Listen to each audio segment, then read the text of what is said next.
نحمده ونصلي ونسلم على رسوله الكريم اما بعد فاعوذ بالله من الشيطان الرجيم بسم الله الرحمن الرحيم قد جاءكم من الله نور صدق اللہ العظیم۔ سب سے پہلے مبارکباد پیش کرتا ہوں اسٹیج پہ تشریف فرما کوٹ سارنگ کے جملہ علماء کرام، بالخصوص حضرت علامہ مولانا محمد ریشم چشتی صاحب، برادرم حافظ محمد خان صاحب، ان کی پوری ٹیم جس محنت، کوشش اور کاوش کے ساتھ اہتمام کیا ہے، اللہ اپنی بارگاہ سے اجر عظیم نصیب فرمائے۔ کائنات میں جتنے لوگ آئے، آنے کے بعد نام رکھا گیا، چرچے ہوئے، چاہنے والے، مریدین، محبین، شاگرد بعد میں پیدا ہوئے ہیں، لیکن میں اور آپ جس محبوب کی بارگاہ میں خراج عقیدت پیش کرنے کے لیے اکٹھے ہیں، یہ اللہ کا وہ واحد محبوب ہے جو ابھی تک کائنات میں تشریف نہیں لے کے آئے تھے، اللہ نے زبانوں پہ ذکر پہلے جاری کیا۔ ہم اس محبوب کی بارگاہ میں خراج عقیدت پیش کرنے کے لیے اکٹھے ہیں، انسانیت کی ہدایت کے لیے جملہ انبیاء کرام حضرت آدم علیہ السلام سے حضرت عیسیٰ علیہ السلام تک 1,24,000 کم و بیش پیغمبر تشریف لے کے آئے۔ اللہ نے کسی کو ایک معجزہ، کسی کو 2، کسی کو 3، کسی کو 4، زیادہ تر 9 کے تعداد سے حساب سے ملتی ہے کہ زیادہ تر 9 معجزے کسی کو دیے گئے، لیکن جب اللہ کے محبوب کی باری آئی، فرمایا محبوب ہم نے آپ کو 1، 2، 3 گنتی کے حساب سے معجزات نہیں دینے، بلکہ جتنے ہم نے حضرت آدم علیہ السلام سے لے کر حضرت عیسیٰ علیہ السلام تک اکیلے فردن سب کو تقسیم کر کے دیے تھے، سارے کے سارے اکٹھے کر کے ہم نہ کلال کی جوڑا۔ ہم اس محبوب کی بارگاہ میں خراج عقیدت پیش کرنے کے لیے بیٹھے ہیں۔ پہلے بھی انبیاء آئے، کوئی علاقے کے لیے، شہر کے لیے، قوم کے لیے، ذات کے لیے، ملک کے لیے نبی بن کے آتا تھا، لیکن جب اللہ نے اپنے محبوب کو بھیجا ہے، فرمایا محبوب ہم نے آپ کو علاقے کے لیے، قوم کے لیے، ذات کے لیے، ایک سلطنت کے لیے نبی بنا کے نہیں بھیجا۔ قل یا ایھا الناس انی رسول اللہ علیکم جمیعا، اے محبوب آپ کائنات میں جا کے اعلان کر دو کہ اللہ نے مجھے ساری کائنات کے لیے نبی بنا۔ آج میں اور آپ ان کا ذکر کرنے کے لیے اکٹھے ہیں، اور یاد رکھیں کوٹ سارنگ والوں، ہم اس نبی کو نہیں مانتے جس کو ہمارا پتہ ہی کوئی نہ ہو، ہم اس نبی کو ماننے والے نہیں ہیں جو ہمیں فائدہ نہیں دے سکتا ہے، وہ کسی اور کا نبی ہوگا۔ میرا اور آپ کا نبی وہ ہے۔ حضرت عباس رضی اللہ تعالیٰ عنہ حضور کی بارگاہ میں آتے ہیں، حضور کے چچا ہیں، فرماتے ہیں کہ میں نے آپ کو دیکھا ہے، یہ حضور کی بارگاہ میں آ کے بتا رہے ہیں، میں نے آپ کو دیکھا ہے، آپ پنگھوڑے میں تھے، پنگھوڑا جھولتا تھا، آپ ہاتھ مبارک کو حرکت دیتے تھے، انگلی کو ہلاتے تھے۔ حضرت عباس فرماتے ہیں میں نے دیکھا ہے جب آپ پنگھوڑے میں انگلی مبارک کو حرکت دیتے تھے، آسمان کا چاند بھی حرکت کرتا تھا۔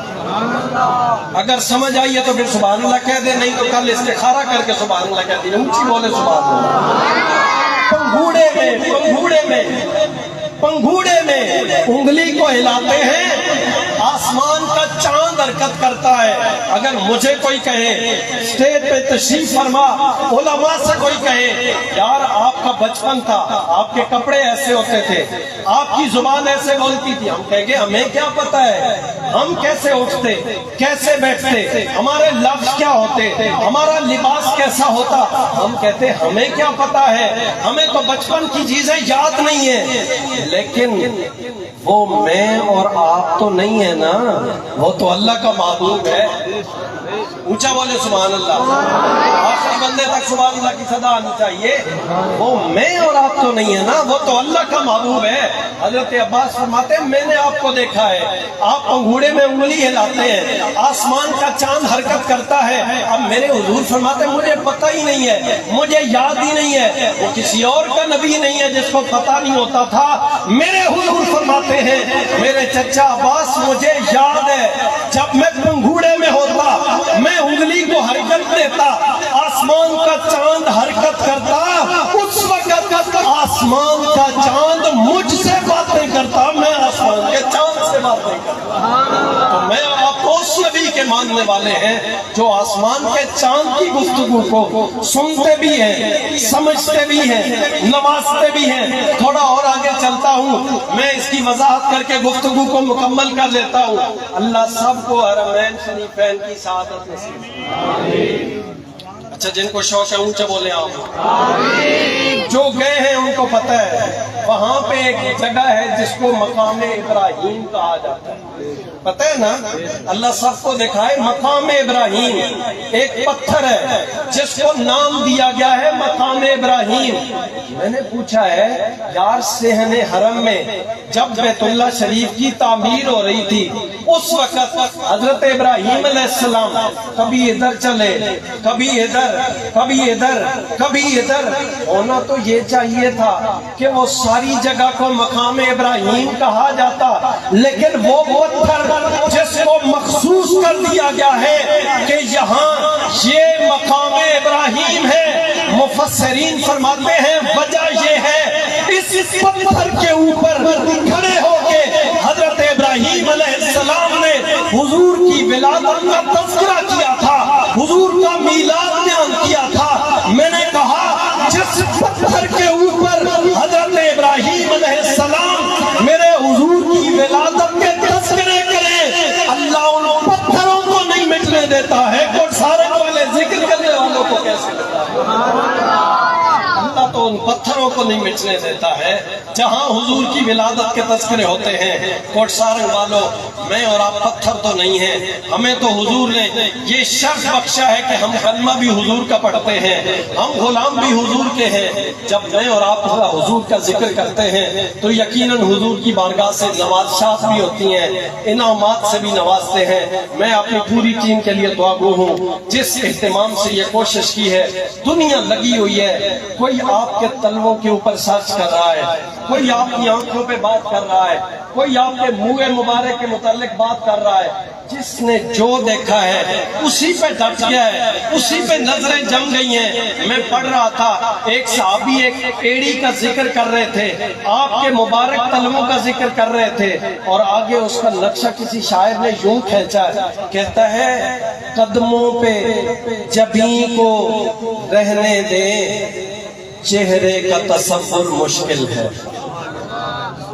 اللہ کرے آپ کو سمجھ آ جائے، قدموں پہ جبیں کو رہنے دے، چہرے کا تصور مشکل ہے، جب چاند سے بڑھ کر ایڑی ہے، رخسار کا عالم حسن کے تذکرے کرتے ہیں، ذرا سوچے تو صحیح۔ اللہ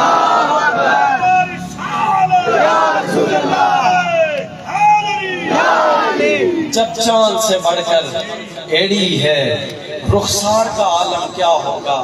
کتنے ایسے تھے جنہوں نے یہ کہا ہے کہ اگر ہم نے حضور کو درختوں کو قدموں میں بلاتے ہوئے نہ بھی دیکھا ہوتا پھر بھی کلمہ پڑھتے، ہم اگر حضور کو سورج کو واپس لوٹاتے ہوئے نہ بھی دیکھتے پھر بھی کلمہ پڑھتے، اگر ہم پتھروں سے کلمے پڑھاتے ہوئے نہ بھی دیکھتے پھر بھی کلمہ پڑھتے۔ کیوں؟